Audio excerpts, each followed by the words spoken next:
ایک دن رسول خدا صلی اللہ علیہ وآلہ وسلم بیٹھے ہوئے تھے کہ اسی دوران حضرت عزرائیل علیہ السلام تشریف لائے۔ پیغمبر صلی اللہ علیہ وآلہ وسلم نے ان سے پوچھا، اے بھائی، چند ہزار سال ہے کہ تم لوگوں کی روح قبض کر رہے ہو،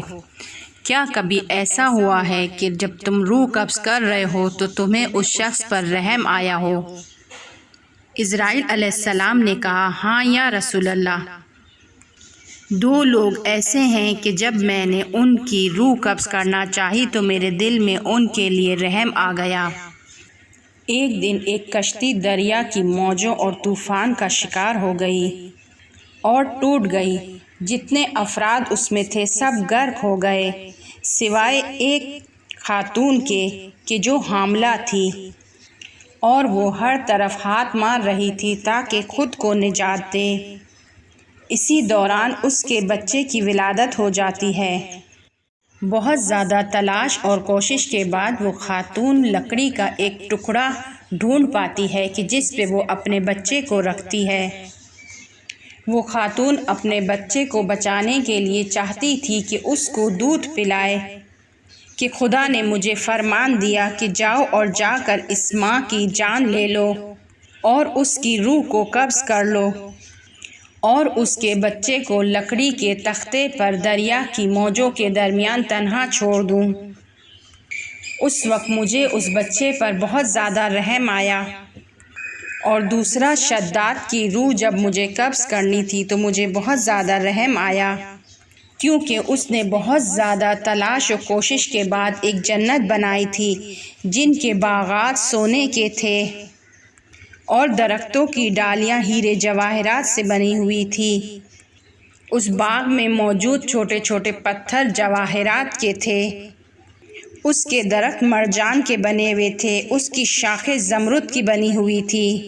اور اس کا پانی عطر و گلاب کا تھا۔ جب یہ باغ تیار ہو جاتا ہے، جنت اپنے اختتام کو پہنچتی ہے، تو وہ چاہتا تھا کہ اپنی اس جنت کو دیکھنے کے لیے آئے۔ جب وہ اپنی جنت کے دروازے پر پہنچتا ہے اور چاہتا ہے کہ اپنے گھوڑے سے نیچے آئے اور جنت میں داخل ہو، اس وقت اس نے اپنے سیدھے پاؤں کو گھوڑے کی رکاب سے باہر نکالا ہوا تھا۔ ابھی اس کا بایاں پاؤں گھوڑے کی رکاب میں تھا کہ خدا نے مجھے فرمان دیا کہ جاؤ اور اس بے دین کی روح کو گھوڑے کی پشت پر قبض کرو اور اسے زمین پر لے کر آؤ۔ جب میں نے اس کی روح قبض کی تو مجھے بہت رحم آیا کہ وہ بیچارہ کہ جس نے ایک عمر اس جنت کو بنانے کے لیے صرف کی، وہ اپنی جنت کو دیکھ نہ پایا اور موت نے اسے اپنے دامن میں لے لیا،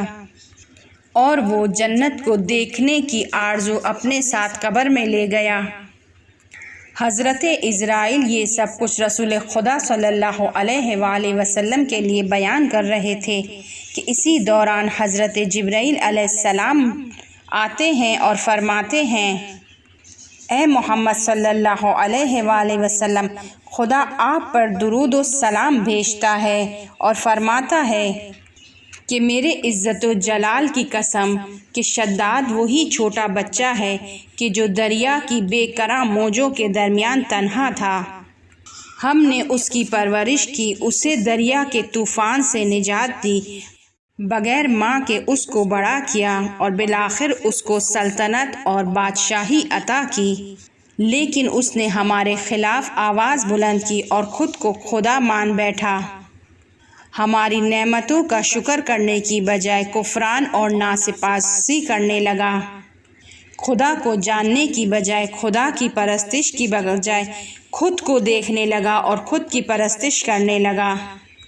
جس کے نتیجے میں نے اس کی عزت اور آبرو کو اپنے آنکھ کے عذاب سے نابود کر دیا تاکہ لوگ عبرت حاصل کریں۔ اگرچہ میں کافروں کو تھوڑی سی مہلت دیتا ہوں، لیکن اس کو اس کے کام میں آزاد نہیں چھوڑتا ہوں۔